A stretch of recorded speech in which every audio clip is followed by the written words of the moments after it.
Hi everyone, today is November 3rd, 2018, and this is the Duel Assessment, your podcast for Yu-Gi-Oh! Duel Links. My name is Green Ranger. I'm Deck Tech. We're starting off a new month in Duel Links, November.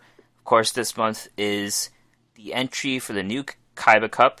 The main event this week is Officer Trudge. We got a new Legendary Duelist to obtain, and a whole new event, bunch of new cards, and also new PvE stuff to do. So, Deck Tech, where are you in all of this? So last week, I finally, right after the show, I decided to build the Blue Eyes deck because it seemed fun, and because I bought a couple packs and got my last Spirit, and so it was close, and I decided to buy the structure deck to make it happen, and I made a pretty good push with it. I finally got to Legend. I hadn't been playing much during the month, so I had to actually climb there. And I climbed a little bit within Legend, but definitely didn't have enough time to make a King of Games push in like the 1 to 2 days that I had to play. So the upside was that I got to learn a lot about this deck that is kind of still being discovered and worked on. It's been a little while since we've had just a new deck in the game. As you guys noticed from the meta, and as we're going to talk about, a lot of the games a lot of the top decks are just decks that have been around for a little bit. So it's kind of fun to go and rediscover just that whole phase of building and discovering a deck from scratch. And so I've been enjoying that, and I'm going to talk a little bit more about it in the Duel School today. In terms of real life, I was at BlizzCon yesterday, so if I sound a little weird, that's why. I'm tired and I was yelling and all of that fun stuff. And that was a blast. So I'm going back today after we're done recording, and it's going to also be a blast, I'm sure. Awesome. How about you? What are you up to? Well, I had an unremarkable month of last month in ranked duels. I did play a lot. I mean, not a lot relative to other people, but I hit Legend 3 a few times throughout the month, and I ended it at Legend 1, I believe. I think I lost all of my games at the end. But that was basically the whole month trying to play with Noble Knights and trying to play a freer version of Noble Knights, and it didn't work out. So I went back to Vampires. I rebuilt the Vampire deck with a bunch of back row, which is going to get tweaked pretty much every week or as I lose games. So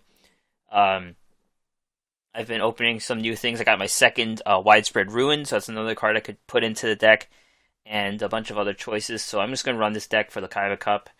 It is. I guess I never played the Vampires without Cyberstyle, and that does take getting used to the plays again. And I'm playing Sealed Tombs now, so that's a bit of skill about when to use the skill to not sabotage yourself versus your opponent, things like that.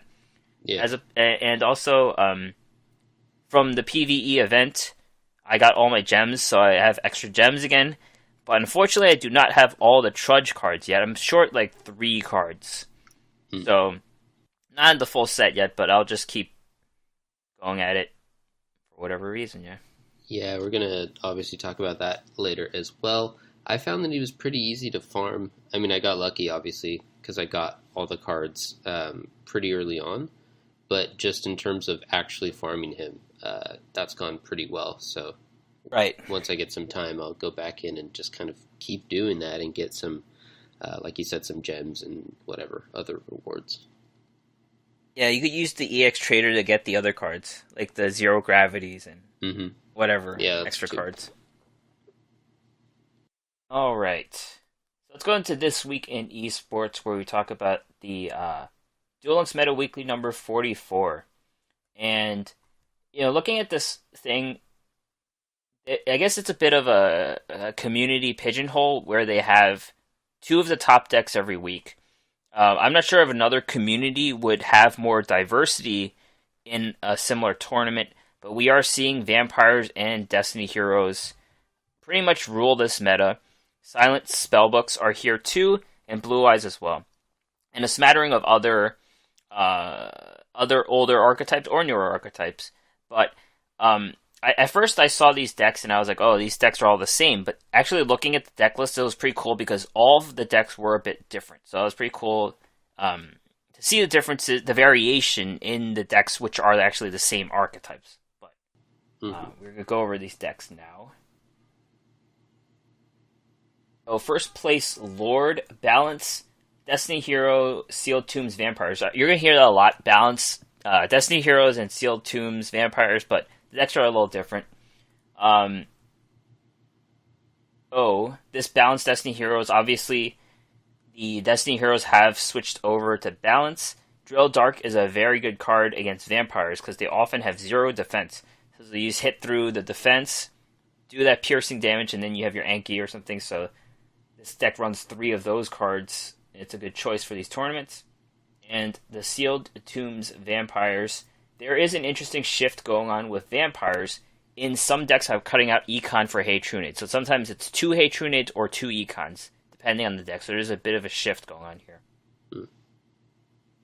Cool. All right. Second place, Ash Blossoms, Balance, Masked Heroes, and Sealed Tombs X Sabers. This is the only deck that is not running Vampires in the top 4. You've got this version of Masked Heroes has 3 Paleozoic Canadias and Drowning Mirror Force, so more defensive build. Of course, Balance is making them a more defensive build. That's where it is. Shinzing, who is pretty much the Hey Trunade now for the deck. And Sealed Tombs X Sabers. This also features a new card from Trudge, Tore Apart, and Tore Apart is a very cool card because it's a tuner with a combat trick ability, sort of like a disruption ability attached to it. So this makes use of Synchros and of course X Sabers, so pretty cool. Yeah.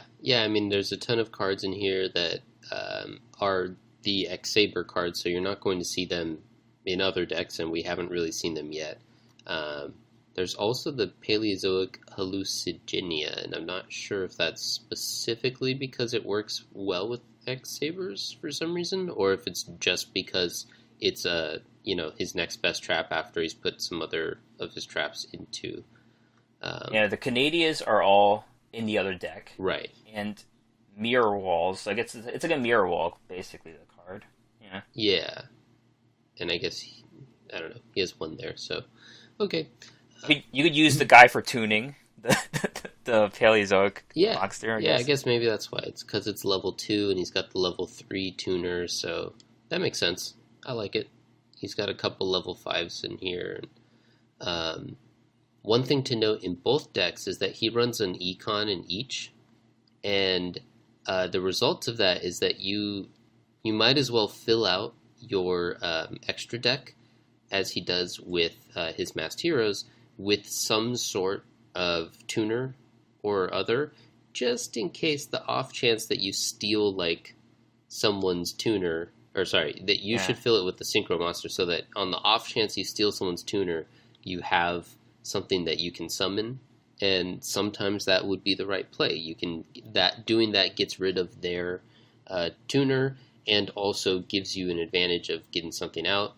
And so if you have extra slots like Masked Heroes does, because they only use 3 for the Yankees, then instead of filling it with just whatever, you might as well fill it with some Synchros if you have an Econ in there. So I thought that was an interesting, like a tiny edge that he got there over some other people who probably just didn't think about that. Yeah, it's much better than putting in 5 random things you're never going to use just to confuse your opponent. Right. Which they won't even be confused about. Exactly, yeah. Smug Anime Girl, 3rd place. Sealed Vampires and Balanced Masked Heroes. I guess this is the first Vampire... No, this is the first Destiny Hero to run the 2 Celestials instead of another semi-limited card. So there it is.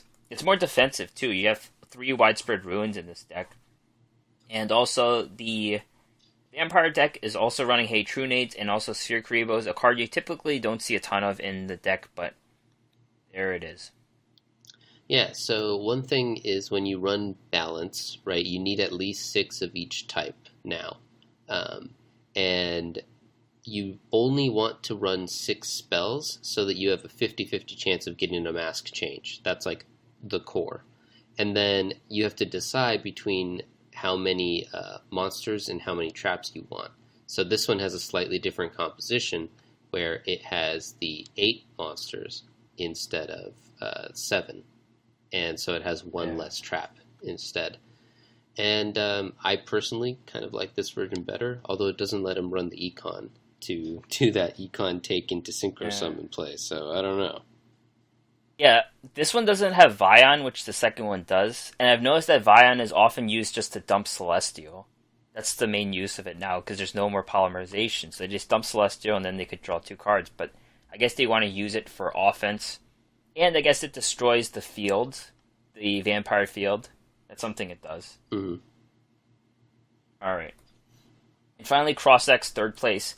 Bandit, Vampires, and Endless Trap Hell. Destiny Heroes.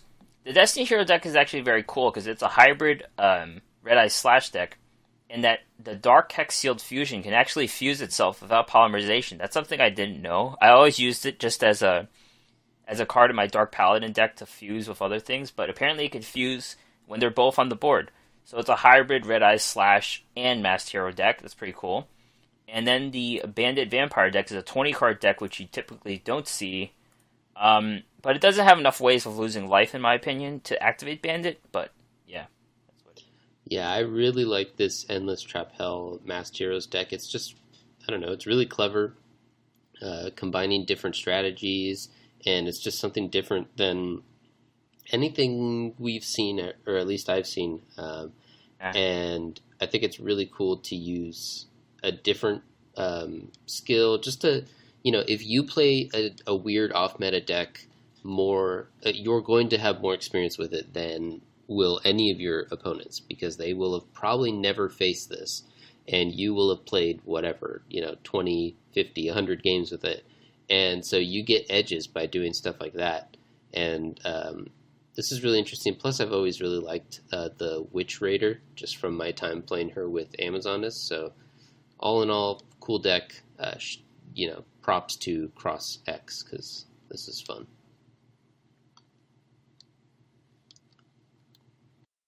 Now that is over, we're going to talk about the PvE event, Sector Security on the Move, Officer Tetsu Trudge in the game. So the farming is pretty easy. We have this video from Ruxin about an Elements Unites deck. The deck I used is a little different. I have the Karibos, the Winged Karibos, Cards from the Sky, and the Flutes, so I draw really fast. But the rest of the deck is the same for Elements Unite. Yeah, mine's also very slightly different. I forget exactly why, but I remember I took the idea and just kind of tweaked it to do my own version of it. But it's essentially the same deck. You just mess with the draw engine, or maybe the finisher if you wanted to, but you already have half of the finisher kind of set up for you, so you don't have too much to mess with. And it just works really well.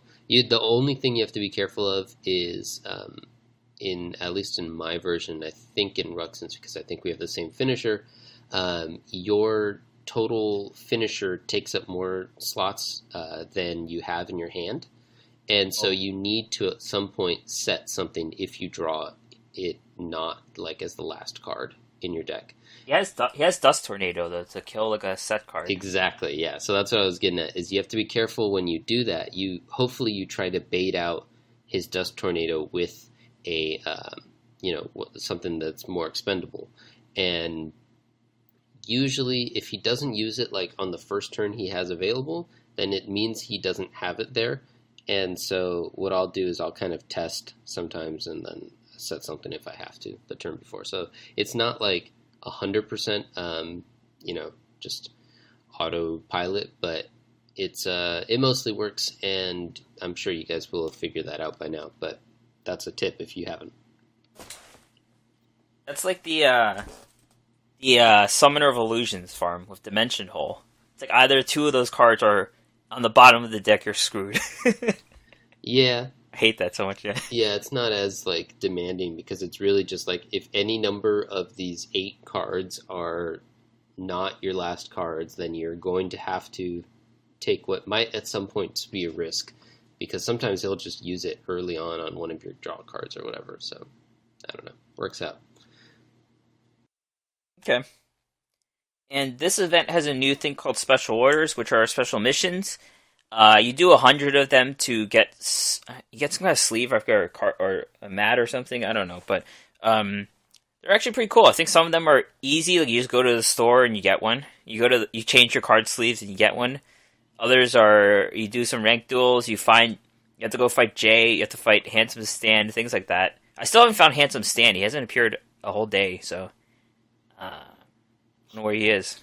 That's the name of one of the NPCs. Yeah, it's like a guy with a helmet. The standard duelist, yeah. I've been enjoying these. They're fun. You get like small rewards for doing them also, which is nice. Um, Things like sometimes gold, which doesn't really matter, but doing like the boosters, which are not nothing, or rare jewels, which are mostly nothing, but you can use them to upgrade your card. So I don't know. It's better than nothing, and it's kind of fun, like you said, to try to get up to that 100. And I don't know. My last reminder for that though is that you can delete one if it's like clogging up your list because you can only hold 10 at a time. All you do is tap on the kind of the description of it instead of the picture, because if you tap on the picture it just tells you what it is, but if you tap on the description part then it'll pop up a little menu and it'll tell you can close or delete it and kind of expand a little bit on what it entails. Yep. So I might do that if I never find Handsome Stan ever again. Yeah, I'm sure he'll show up at some point. Alright, let's go over his cards. Of course, whenever you get a new standard duelist, you get the event cards, you get your level up cards, and you get your level up skills. So there's a lot to go over. Event cards. So Yugioh Chaser is the first one. 5-star warrior synchro, 1 tuner. So you can just use whatever tuners you want. 1900, 1000. This card gains 300 attack for each warrior, Earth warrior, synchro monster on the field, other than this card. When this card destroys an opponent's monster by battle and sends it to the graveyard, you can special summon that monster to your field, but its attack becomes halved. So this is not a good card at all. It's basically 2 tributes, 2 pieces for a 1900. It's situational power up. It's a weaker version of a steel ability that Vampire Crimson just gets automatically to get the whole monster in attack mode. So not a good card. Yeah. So my counterpoint is that this is what we were talking about. How like you can just fill out your extra deck with some stuff. I think that this makes sense, and we saw it in one of those decks. I forget which one, but we saw it in one of the decks. Oh, the X-Saber one. As just kind of a one-of in some decks, just in case, like on the off chance that you can just play it right away, steal something, and then that's kind of a pretty big tempo swing just from that one play. And so, I mean, it makes most sense in that X-Saber deck because you have other Earth Warriors, but right. It seemed like it might be slightly relevant. I agree, though, that generally speaking, it's not good, and so probably not a big impact, but it might have a small impact. Yeah, while we don't have enough synchros, I guess that it could fit into the Warriors, like with the X-Sabers. That makes sense, yeah. Jute Fighter. That's the next one. Jute Fighter, which you can also get as a level 23 reward. Tuner, 2-star, 700, 900. Once per turn, you can change one face-up attack position monster your opponent controls to face-up defense. So it's basically, it's like the dinosaur, which you switch to defense mode. It's pretty basic. It doesn't special summon in itself. It is an Earth Warrior. It has some synergy with things like Tragedy or some ninja cards that need things to be in defense. But it's just a standard tuner. There's not much to say about it. Yeah, the only other thing that it also has synergy with is the Yugioh Chaser, because it can make their stuff easier to kill, because Yugioh has, like you said, pretty low stats. So you play the Jute Fighter, switch their position to make them into the easier to kill position, and then use it as your part of your synchro summon to get it out, and then you can steal their guy. So I think that's the reason why they're kind of paired together. I don't think that that's going to see a ton of play because we have better tuners, but that's how you're supposed to use it, at least. Yeah, and then the skills, which we'll discuss, it's a 2, and the ones they give you are often 6, so you often do like a 2+4 into 6. So that's why it's 2 stars. Search Striker. This is a 4-star warrior, 1600, 1200. If this card attacks face down defense monster, you can destroy it immediately with the effect. If you do, it's changed to defense mode at the end of the battle phase. It can't be changed back to attack mode until the end of your next turn. This is kind of like the ability of Heavy Knight of the Flame, kind of. There's another card that destroys it face down. I forget which one, but yeah, Drilloid is much better, I think. Drilloid just doesn't care if they're face down or face up. It just destroys it, so yeah, it's the worst version of Drilloid. The other one was the Sasuke, right? Yeah. I think that one... Did it have to be face down? I forgot. I think that one actually had to be face up, if I remember Oh. correctly. So they're like opposites. Yeah, I don't know. I forget. It's not very good, though. Samurai Sword Baron. 4-star warrior, 1600, 1200. Same stats. Once per turn, you can select one defense monster your opponent controls, change it to attack mode. So, it has to be face up both cards, right? No. The monster could be defense mode. So, this is basically getting a wall into attack mode, so you get a low attack monster of high defense into attack mode, and then you could destroy it. Fortunately, there's not too many with Wiz getting nerfed and having the same attack as this guy. So. Yeah, there's not a ton. This seems like the type of card that might have been relevant, like, at the very beginning of the game when people were running, what's he called, the big Shield Gardna. All right. But it's been a long time since we were at that stage of the game, so this isn't really going to see much play, if any play. I mentioned Cypher Soldier, but this guy can't even hit the Cypher Soldier in attack mode because it gains 2,000 attack. Right, so. Yeah, that don't work either. Gate Blocker. This is actually another wall. 4-star rock, 100, 2,000. Typical stats. Negate the effects of your opponent's field spells. Your opponent cannot place counters on the field. Your opponent cannot target other monsters you control for card effects. So this card you actually want in attack mode because you kind of do want it in attack mode because if it's face down in defense, none of its abilities activate. The only field you kind of see nowadays is vampires and ultimate athletes. Counters. I guess spellbooks. I don't know if they actually use counters. They use a magical something as counters, but you don't really see that card. Yeah. I don't think we see much counters these days. I think the way you're expected to play this, I guess, is that you set it and then they attack into it and they're not strong enough because we're playing. This is another card that feels like it belongs in the original game more than current game. So they attack into it and they can't beat it, and then all of a sudden, like, they're just walled out of the whole game because they're playing dinos or something, and their entire deck is based around their field spell, and this negates it, and it also protects your other guys, and they can never attack through this. I don't know. It seems like very weak to me compared to where we're at the game. It actually does stop vampires completely because all of their guys have 2,000 or less, and they can't get over without the field. They can't target the Grace can't target this. It just counters vampires from what I could tell. I forgot about the 2,000 attack. Does it? I'm checking now real quick. Oh, and this is what we were just talking about. How the vampires switched to True Nades instead of Econs. There we go. The Econ won't work either, though, because it has that ability. No. Last ability. You can't target for effects. I think you can't target other cards, right? Can't you still target the wall?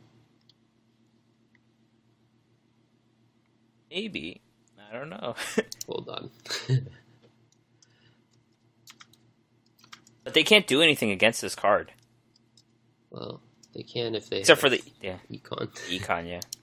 Or if they run like, depending on which big guy they run. I mean, I guess most of them have. They all run 2,000. They all have 2,000 They've attack. all gotten rid of that. Scarlet Scourge. Yeah.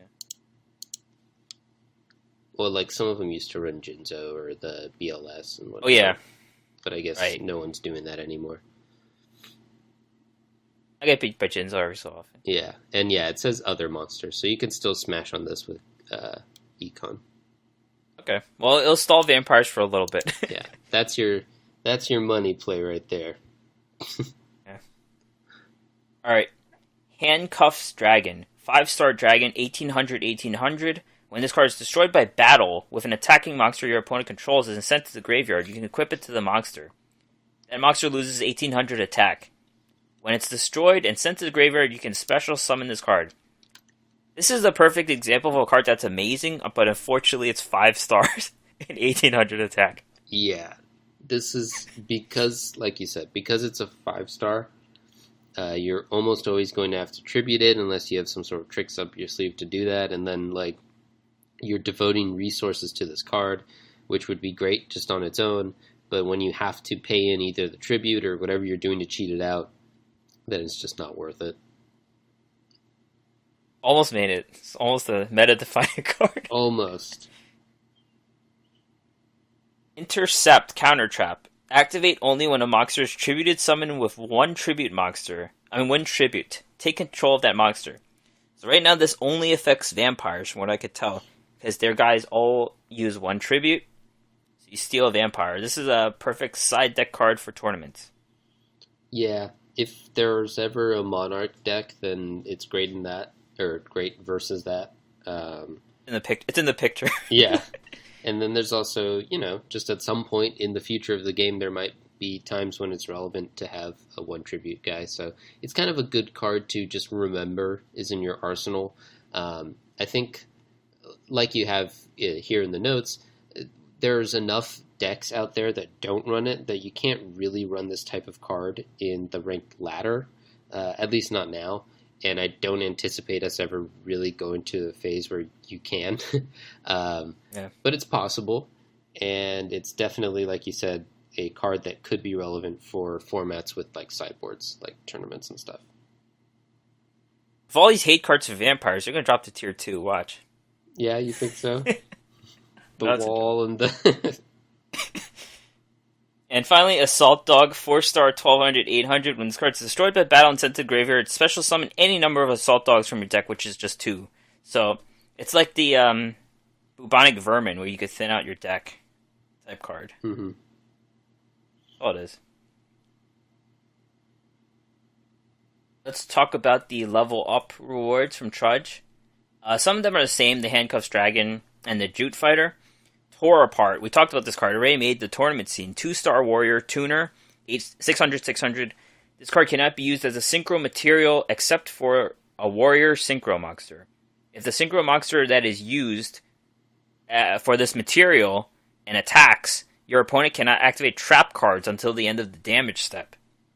Very cool. It's the first tuner, I think, that has a combat trick where it just disrupts. It's kind of like anti-magic arrows.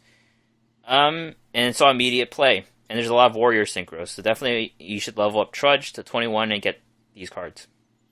Yeah, it seems like it's kind of the best thing that he's contributing to the game right now in terms of competitive play. So it's definitely something to consider. Pursuit Chaser level 3 machines, 600. When a defense position monster is destroyed by battle and sent to the graveyard, inflict 500 to your opponent. This card's really bad. It's kind of like a Cobra Jar we used to see back in the day, but it's a situational Cobra Jar, so it's kind of weird. Yeah, not really good. Yeah, it doesn't seem particularly strong. And finally, the Montage Dragon. Level 8 Dragon, 0... has question mark attack, 0 defense. Cannot be normal summoned or sent. Must be special summoned from your hand by sending 3 monsters from your hand to the graveyard. Can't be special summoned other ways. This card's attack becomes the combined original levels of the sent monsters times 300. There's a lot of cards like this, like the Calculator or Chaos Necromancer. It's not the hardest thing to do, I think.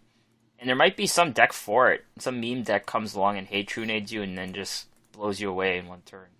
Yeah, I could see something like that. I don't know. One thing that comes to mind is Necrofear, because it is itself really big in terms of stars, and then also it gains value from when you pitch a bunch of stuff to your graveyard. So that might be an option. I also see this outside of like ranked PvP type games. It could just be a good farming card, or at least the basis of a farming strategy, maybe. So that's kind of cool. We only get one though, so you can't. I don't know. I don't know how many you would play anyway, though. So, so maybe one's fine.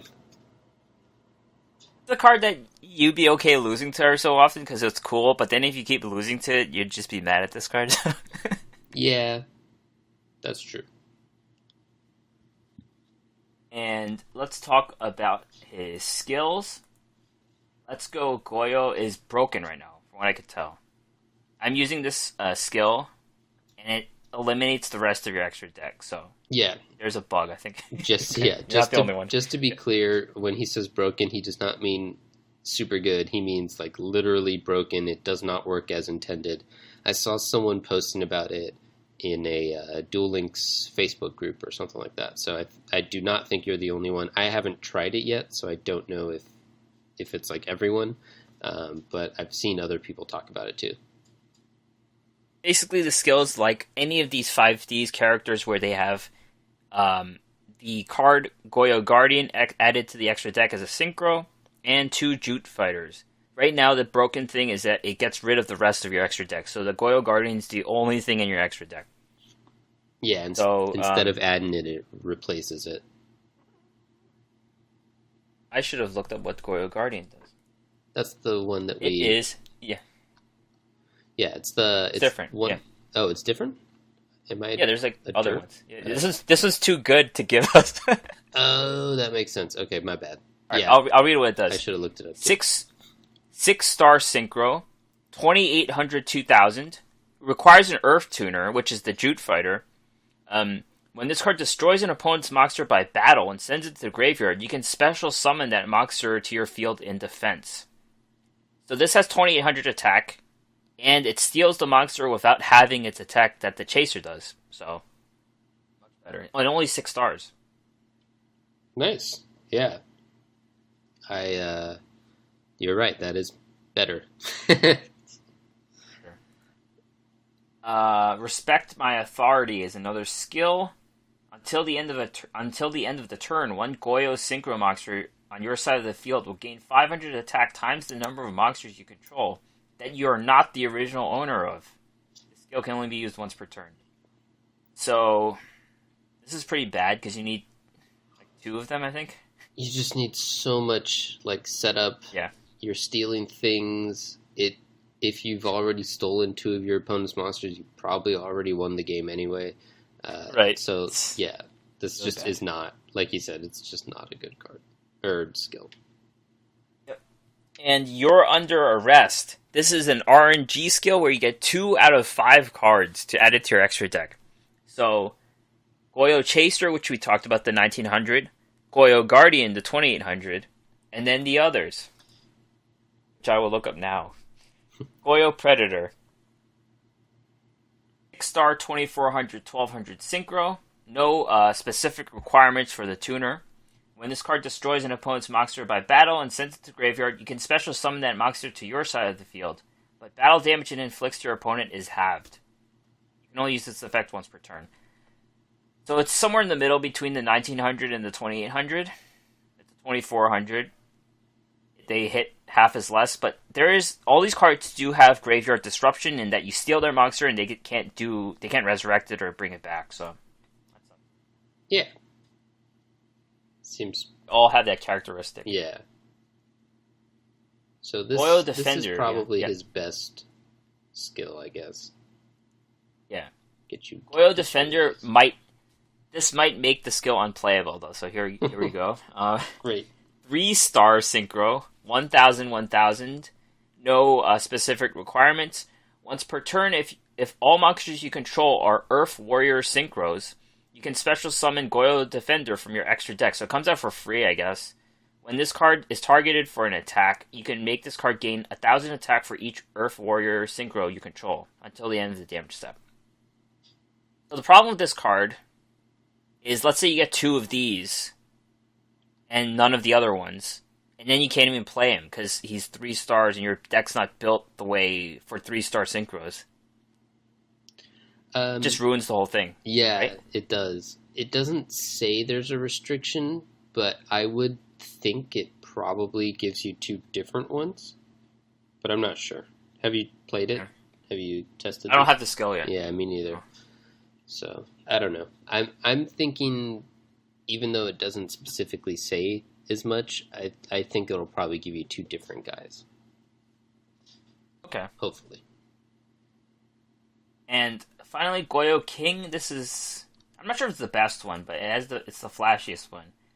8-star, 2800, 2000. It's got the same stats as the Goyo Guardian, but 2 more stars. No requirements for the tuner. When this card declares an attack on an opponent's monster, it gains 400 attack for each Earth Warrior synchro you control until the end of the damage step. When this card destroys an opponent's monster by battle and sends it to the graveyard, activate one of these effects. Special summon that monster to your side of the field, or take control of one face-up monster your opponent controls. You could steal either, if there's 2 monsters on the board, you could steal either one. That's the difference, I guess. Yeah, that's pretty cool. If you can, get them out, take advantage of it. So I guess that's his best skill, as you said. There is some RNG to it, and the Defender I don't really like, the Chaser I don't really like, but the other ones are okay, so it just depends how you build the deck, I guess.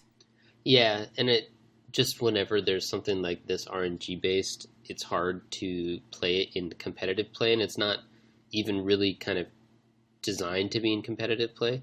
So, like, as a competitive player, you're not going to want to bank your win on getting the one that you specifically want out of this. And then, as a game designer, you don't want competitive players to have to do that, because then the competitive players feel like their games are just based on luck, right? And either side of that you're on, you feel like either you didn't earn your win, or your opponent feels like you didn't earn your win, or, just it adds feel bad moments to competitive players. So I don't think this is likely supposed to even be super competitive. It's more like just for fun. And, obviously really good players can get to pretty high PvP ranks even with something that's not the most competitive. But I wouldn't expect to see this at like Duel Links meta, weeklies or whatever. He does have Beatdown. Beatdown's been nerfed, so it's not that good anymore, I guess. But I don't know. Some other skills. Yeah, I mean, you can still use him for some of the generic stuff also. Alright, we're done with that. Trudge is still around for a few more days, 4 more days, so get the rest of his stuff. November, Ranked Duel Rewards, 3 new cards. Vortex the Whirlwind, 5-star Winged Beast Synchro, 1 tuner, and the non-tuner has to be a Winged Beast. 2100, 700. When this card's destroyed by battle and sent to the graveyard, you can special summon 1 level 4 or lower Winged Beast monster from your deck. This is kind of like a classic, Death Rattle ability in Hearthstone, where you could get another monster. It's 2 monsters in 1 type card. But Winged Beasts are nowhere, so it's like a synchro for some type that doesn't see play, so it's something. It's got some value, I guess. Yeah. This kind of, feels like I'm supposed to be playing Harpy's Hunting Ground again, /still. But that's not happening. So it doesn't really have a place right now, but like you said in the notes here, anything helps. Maybe at some point it'll push it over. Jin Presider of Rituals, 4-star Fiend, 1800, 1400. When you ritual summon a monster, you can banish this from the graveyard as one of the monsters required for the ritual summon. If the monster ritual summoned using this card destroys a monster by battle, the controller draws a card. So I remember the first Jin, I thought the game was bugged because Relinquished was immune to things. Mm-hmm. So this is kind of like the same thing, but they only draw a card. It's not as bad, but it is 4 stars for a ritual, I guess. Yeah. So, like you said, a lot of people like that was pretty strong in the relinquished decks back in the day. It's also nice to just kind of get that value from something that you pitch to the graveyard. This doesn't seem like it's as strong.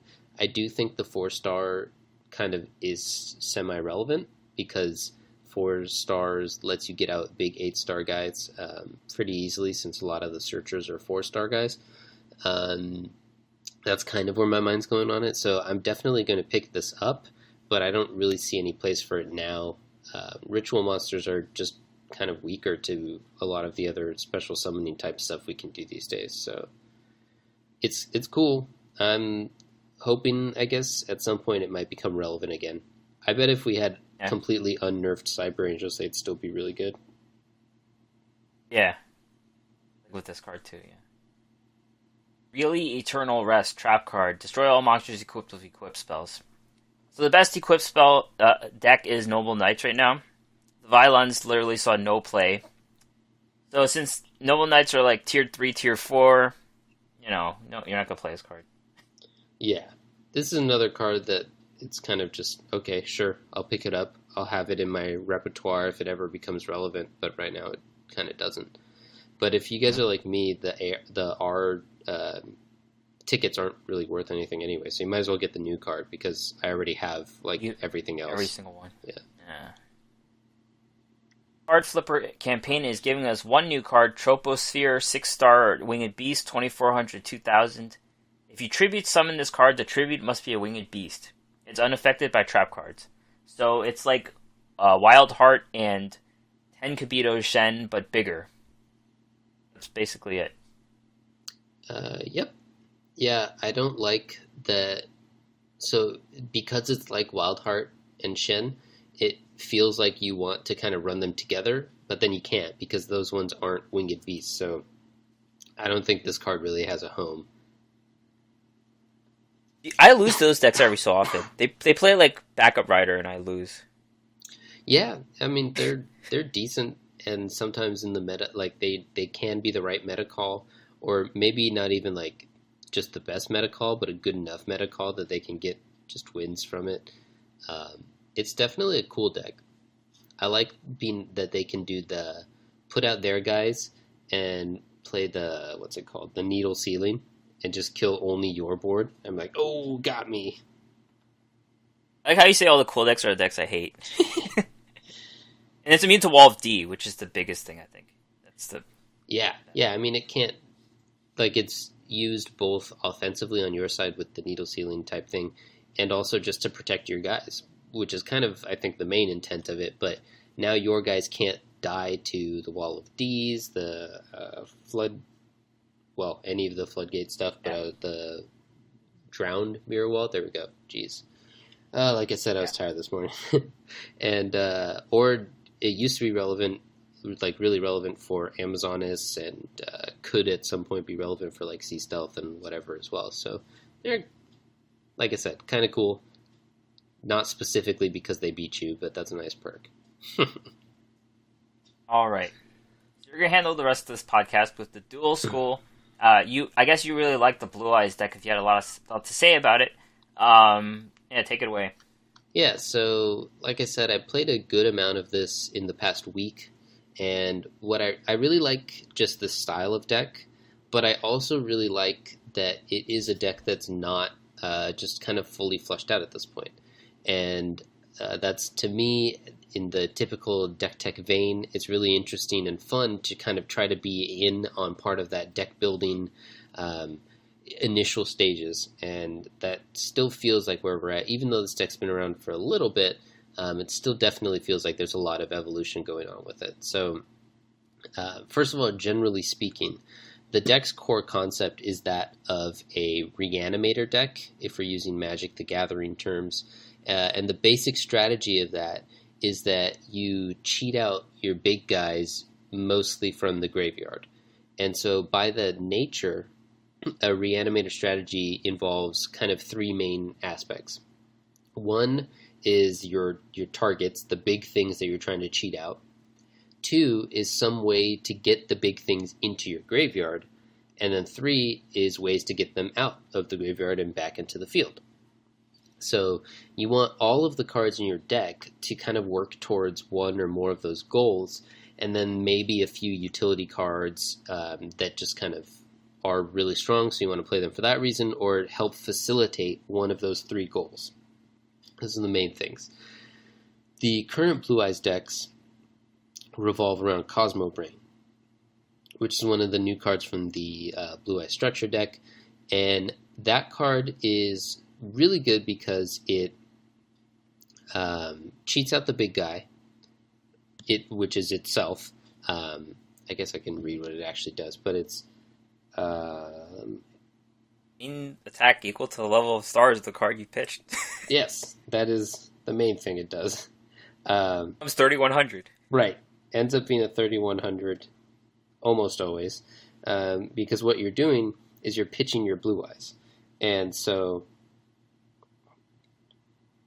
you special summon it by discarding a monster, and that monster is almost always going to be your Blue Eyes.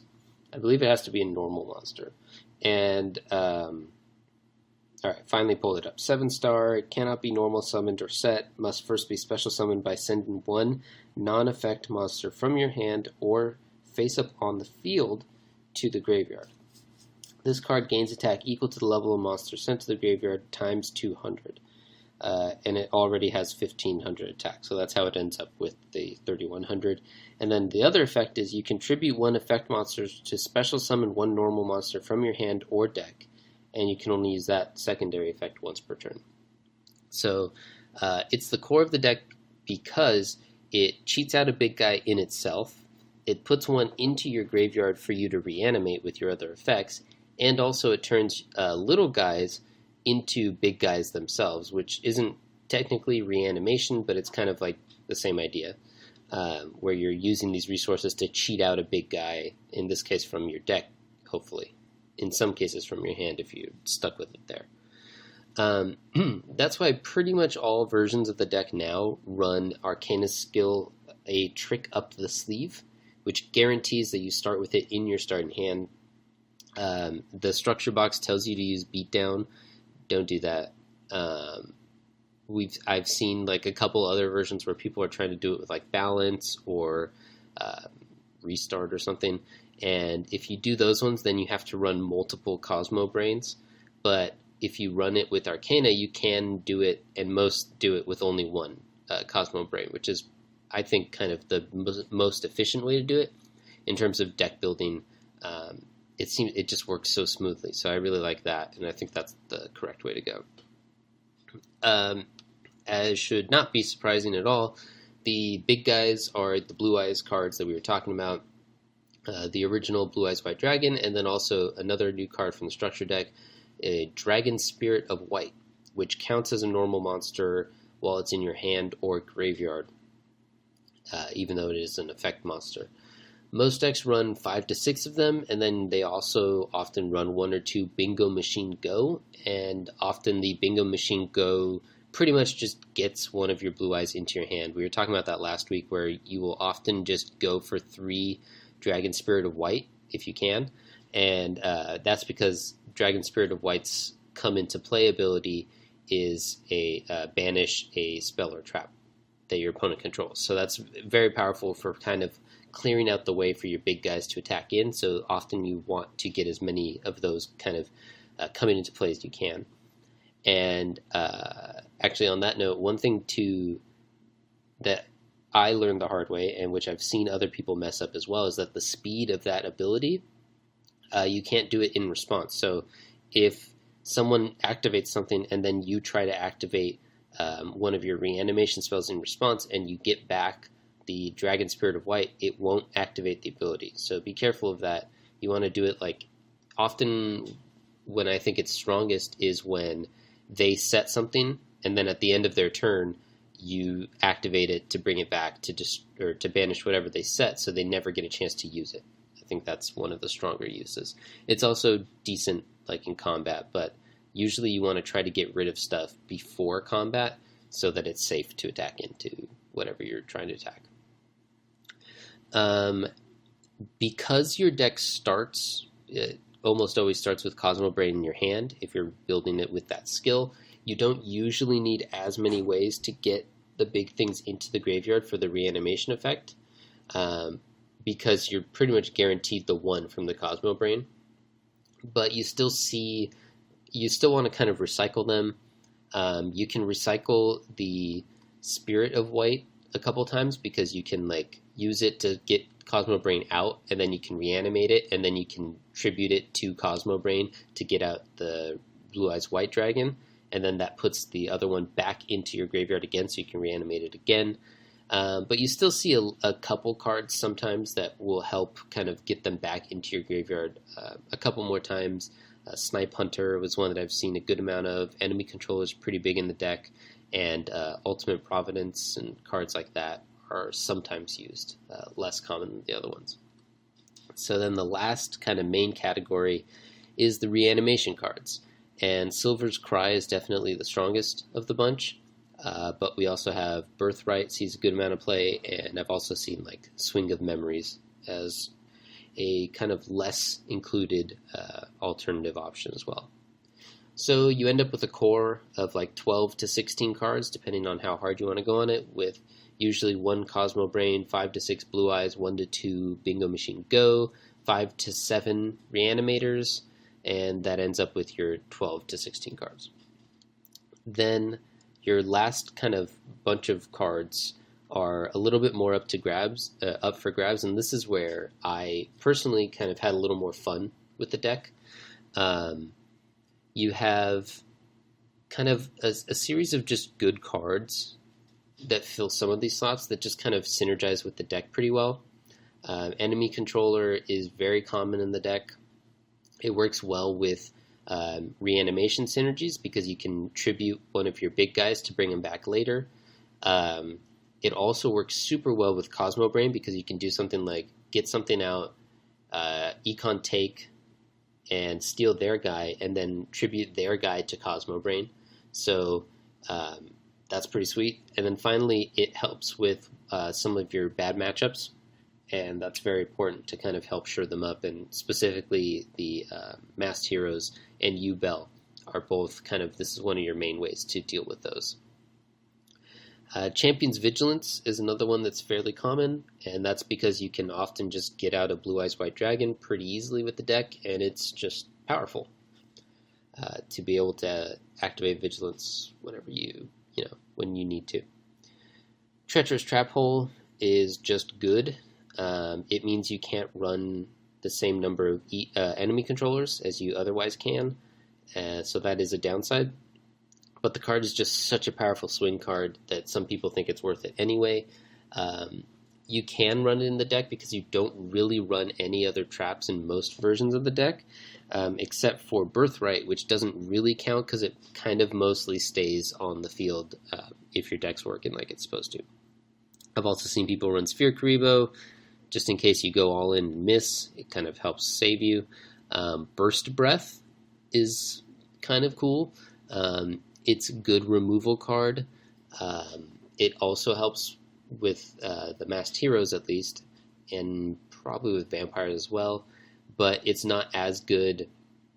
It's not as necessary. It doesn't help with Yubel, and it's not as necessary because you can mostly just kind of attack into stuff since your Blue Eyes are going to be huge, and so you don't need the removal effect often. But it also helps set up your reanimation again. So I think that's a card that is not a ton of people are using now, but it might come back into vogue at some point.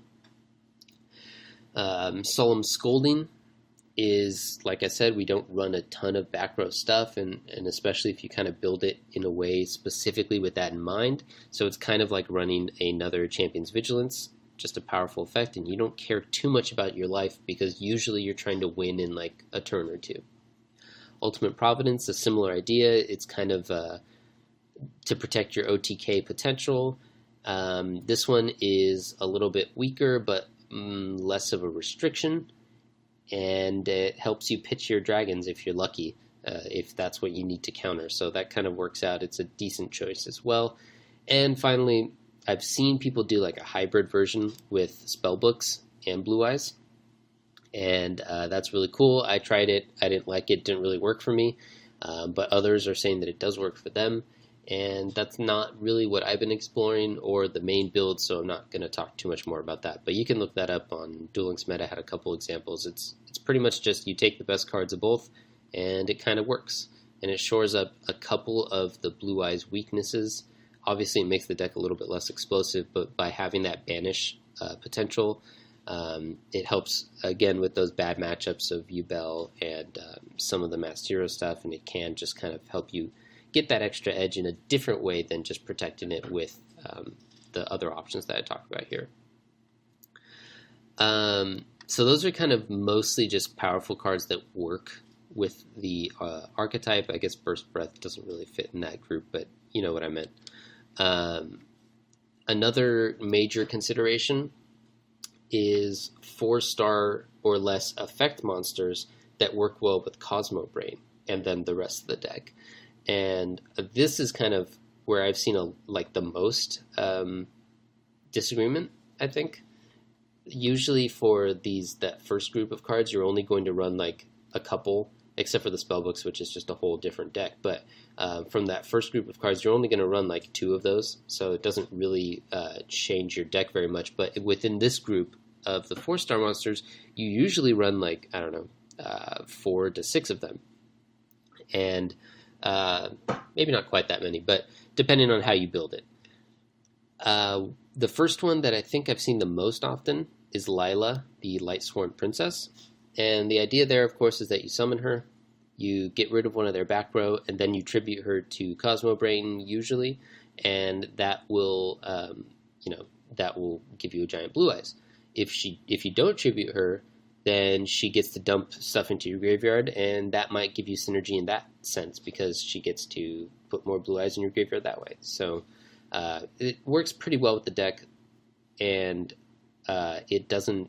The thing that I don't like as much as some of the other options is that you can only clear one back row at a time.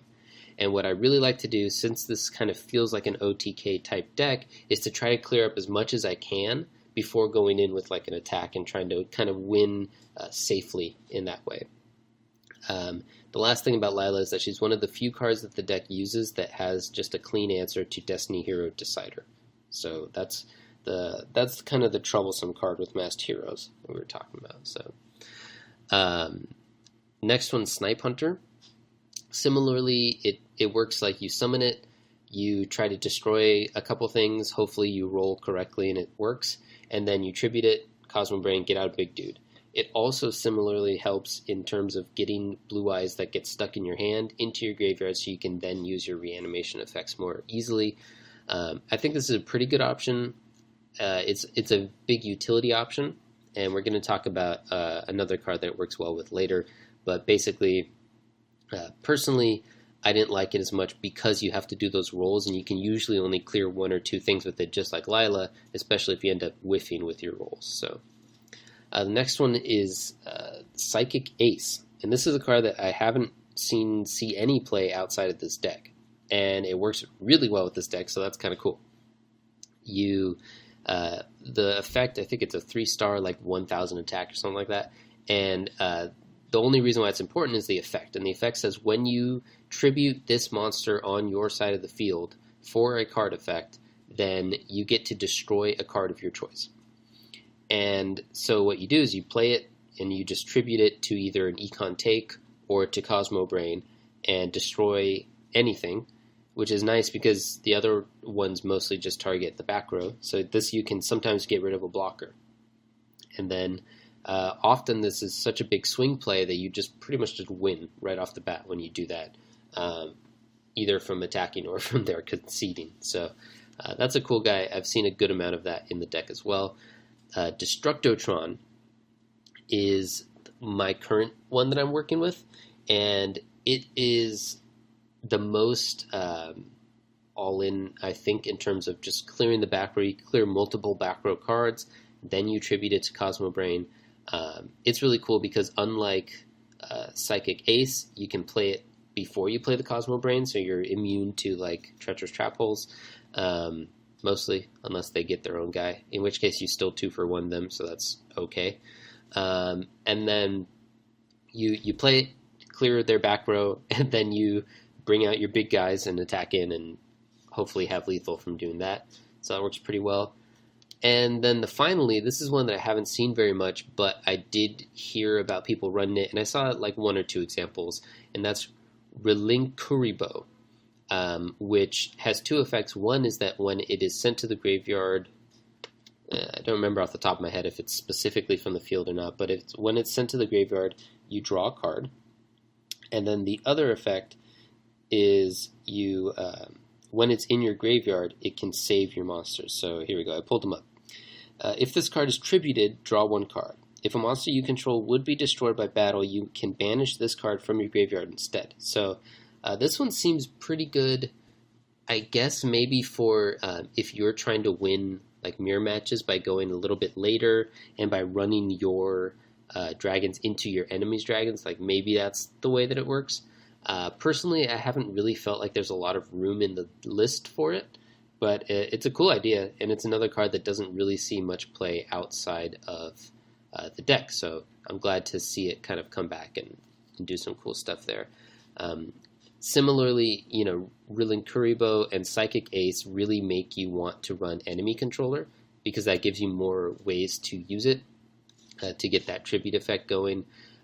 Snipe Hunter makes you really want to run Whitestone of Legend, which is we're going to talk about in the next section.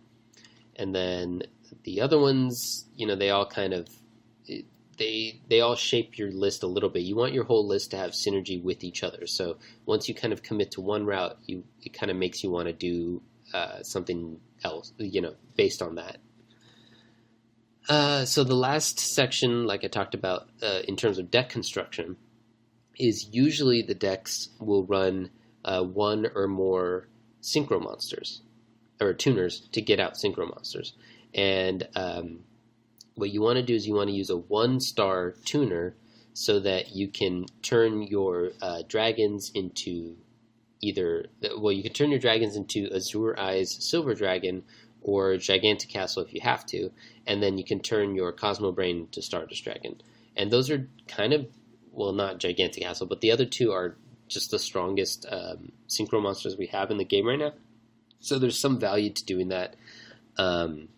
I haven't personally really gone too far into this because most games you win without doing a synchro summon. It seems to me like more of a backup plan than your main plan.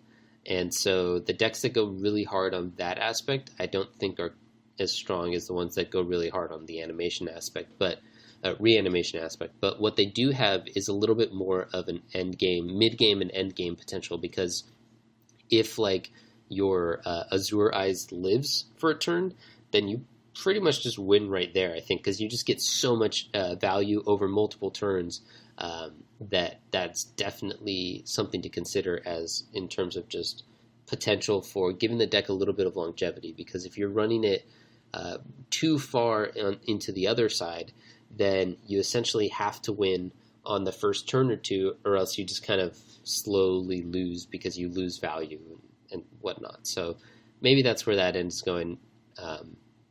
In terms of those 1-star synchro or tuners, you have 3 options.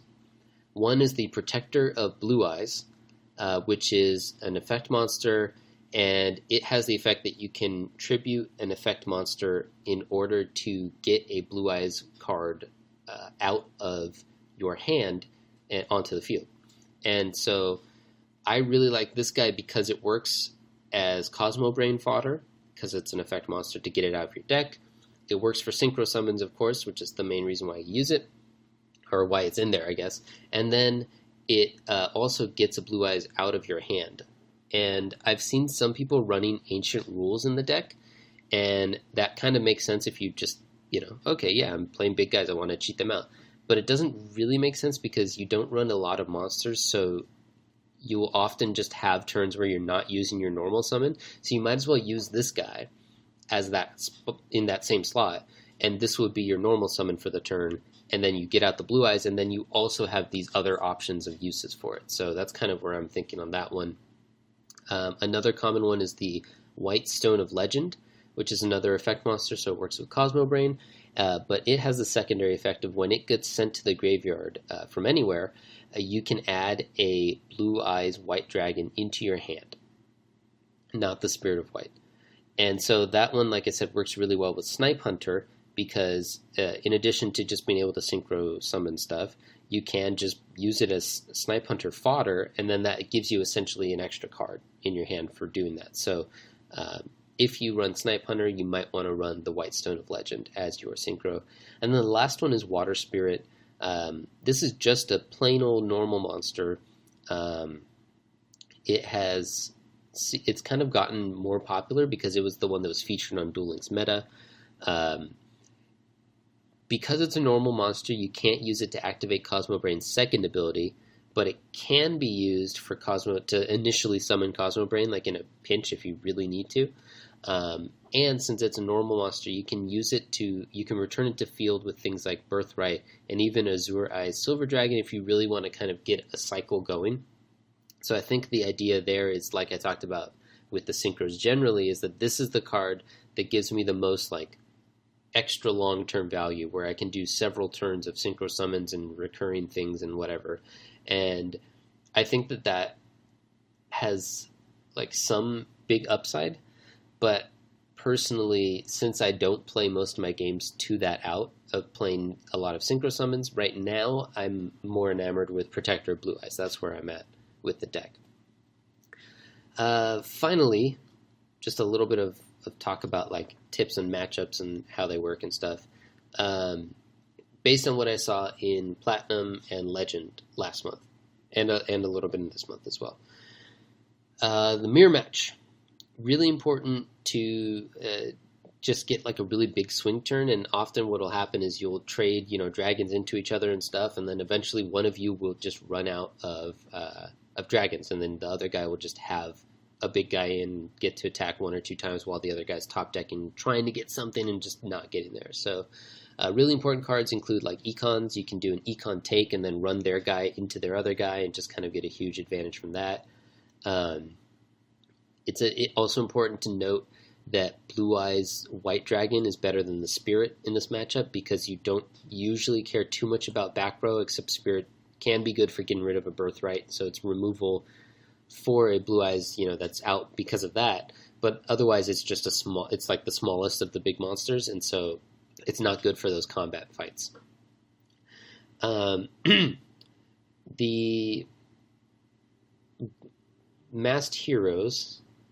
Did you add this in the show notes? What's this? Yeah, it's a thing. It's a meme. Oh no! All right. So yes, there's memes in there for you too. Masked Heroes matchup. The trouble card is Destiny Hero Decider because it kind of locks you out. You have to save an econ or one of your removal cards or something for that decider. Otherwise, it'll just kind of stall you until they have the answers. The other big thing about Masked Heroes is if someone activates balance on their first turn, that means they're most likely Masked Heroes, which means you cannot pass your first turn. So usually if you're going on one, you might want to hold on and not do anything, or just kind of set like an econ or set a Birthright or something, but not jam out the Cosmo Brain because you'd rather, kind of get them on the counter swing. But for this deck, you can't do that because they have a very good chance of, essentially a 50% chance of just OTKing you by playing a normal Masked Hero, or not normal, but any of their Masked Heroes, attacking in for, 16, 17, whatever, and then activating the mask change and getting out an Anki and winning. So if you don't do anything, you pretty much, you 50% chance to just lose right there. A little bit higher than that, actually, even. So don't do that. Another tough matchup is Yubel Phoenix decks, which I saw like a weirdly high amount of. Usually you have to, the way that you win that one is either you OTK them before they get their stuff out. So essentially on your first turn, they'll like set, a guy or whatever. And then on your first turn, you have to like win that one turn. Or you have to just save an econ and essentially just save everything until you can econ take their Yubel and then play out all of your big stuff. And Econ taking Yubel to feed it to Cosmo Brain is also pretty fun. That gets them. So there's a couple ways to do it, but this is one of the reasons, like I talked about, Econ's really good for your rough matchups. Econ's really good just in all three of those first matchups. The next most common thing I saw, which was odd, was Geminis. I don't know why I've seen so many of them, but they also sometimes run balance, and there's a couple other options too, and they're okay. Basically, it just comes down to who has better resource management.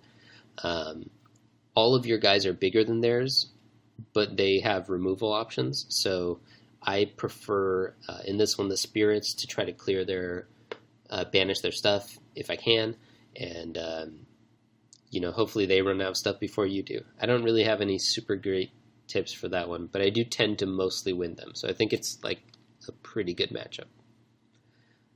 Anything with balance, by the way, is nice because, and the whole nerfs have been nice in a certain sense, in that it makes Treacherous Trap Hole less common. Definitely not still gone from the meta, but it is less common, and that helps because it means you can do things like get your Cosmo Brain out and then play your effect monster to get your Cosmo Brain, effect rolling. And sometimes you still get blown out by that, but not a ton. All right, last couple matchups. Vampires, unfortunately, I don't really have a ton on how to play that one. Do you have any experience on the other side of that? No, because you were running the... It's like Noble Dies. Yeah. I know, look out for the Vamp. The Vamp steals your guy, you're done. Yeah, and the field spell feels bad too, so I mostly banish that, because otherwise they just kind of slowly pick my guys off, and I can't keep up with them. For hires, I've seen a little bit of them, not a ton. Our guys are just bigger than theirs, so you have to worry a little bit about getting OTK'd with them as well, which kind of sucks because on the flip side of it, if you play a bunch of things on that first turn, then they have a decent shot of kind of removing them. So that kind of feels like a bit of a give and take just based on how the gameplay of that particular game is going, and you have to get a little bit lucky, but all of your guys are bigger than theirs. Most of your guys are bigger than Wiz, and so you can mostly just attack through their stuff. And once you handle like a wave or two of their stuff, then you end up just overpowering them and winning. So, like I said, I haven't played a ton of them, but I think I've won most of those matchups. Cypher Soldier / DNA Surgery, just obviously be really careful with your spirits. They don't have a lot of stuff to do if you just kind of slow play it a little bit, so you can just kind of get rid of all of their stuff until it's safe to attack, and then you can attack, and only thing they can really do in the meantime if you do that is try to attack what are they called, swordswomen's into your stuff to try to kill you that way. So I guess you could be a little careful about that, maybe save an econ for it, and just know generally what they're up to. If you see any signs, like if they're setting a lot of monsters, or if they activate a DNA surgery early and set you to warrior, then that's, obviously a big hint. If they set you to dragon, by the way, then they're Buster Blader, which is very bad for us. It's kind of like specifically targeting this deck. But I've only seen that once, and I've heard them talk about it a little bit on Duel Links meta, but it's just not anything I've been facing. It requires a very strong card, but it's from the new set, which I don't think a lot of people ended up buying because there wasn't a ton else that was great in it. And so, haven't seen it. And finally, I've only played against it once, and it was against our friend Pro Benchwarmer, but Sea Stealth Attack. He reminded me, get rid of the field spell first. Don't worry about the other back row. I thought that I could clear the back row to be safe for one turn and then swing over, and that did not work, and then he ended up getting his whole setup and then, won from there. So clear the field spell first unless you just are really sure that you can win that turn, and otherwise you'll end up hurting when they get it going. But almost all versions for a long time have pretty much just relied on that skill and don't run any field spells in their deck, and they can't get it back if you banish it with the spirit, because the Sea Stealth gets it back from the graveyard, not from banish. So that's all I've got. Do you have anything to add or talk or ask about? I think you covered everything. Cool. So that's all you need to know, and you should get King of Games right away. Yeah, I'm listening to that. I didn't, but you should. Yeah. There you go. We're finally going to wrap up today by talking about the upcoming news. There's going to be a new event soon, probably Monday, Tuesday, I don't know, soon. We don't know what it is. Mid-November, Inglorious Bastion. That kind of goes along with the KC Cup beginning, November 14th to 25th. Duel-a-thon, late November. New special character, One Future King. Tristan, early December, with the RPG Monster World. So, I have the whole month set up, and we know what to expect. Except they don't tell us what the events are and who the future king is.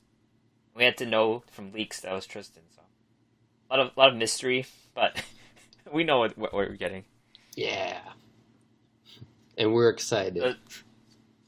Yeah, Tristan, I mean, they didn't let us duel him the first time. He was just a meme for April Fools, and then we faced him once or twice, and now we get to finally play him. I want to see what horrible cards he gives us, or what horrible skills he gives us.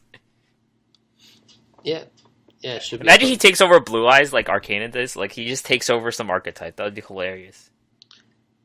I guess he has, like, those warrior guys. Maybe they could make something decent out of that. Yeah, they're just going to have to make it up on the fly, because the anime provided nothing. Yeah. Like, no structure for it. It's fun. We're going the way of Hearthstone now, where we're leaving the source material, and we're just making our own. Yeah. Maybe. The calls for Tristan was just too overwhelming. There were going to be riots. There were set things on fire if Tristan didn't show up, so they had to give in. That's right. All right. Thanks for listening. You can find this podcast anywhere. Search The Duel Assessment. Check out the podcast and more on our website, theduelassessment.wordpress.com. We have a Facebook page, facebook.com/theduelassessment. If you want to help our efforts, patreon.com/duel_assessment. Email us with any questions to duelassessment@gmail.com. Or you find us on Twitter, duel_assessment. Me, Green Ranger, CCG, Tech at HS Tech. That's right. See you guys next time.